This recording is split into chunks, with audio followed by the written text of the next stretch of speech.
Знаете ли какви маркучи за капково напояване да изберете според културата?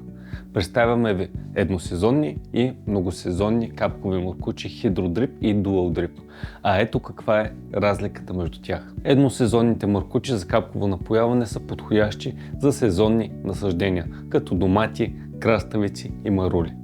При по-песъчливи почви изберете едносезонния маркуч с късо разстояние между капките, например модел Dual Drip с капкообразователи между 15, 22 и 33 см. При едносезонните маркучи може да избирате между модели с вградени капкоотделители или варианти само с отвори. Предлагат се с разстояние между изходите от 10, 20, 30 и 40 см.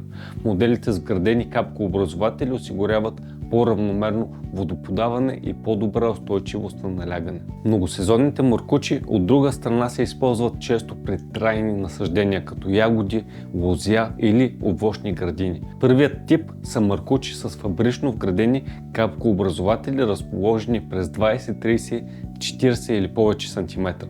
Вторият тип е полиетиленова тръба без вградени елементи. При нея капкообразователите се добавят допълнително според нуждата на системата.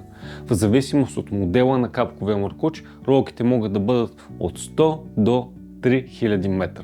В следващото ни видео ще ви покажем как да поставите капкообразователи на глуха тръба. В случай, че имате въпроси, нашият екип е готов да ви помогне.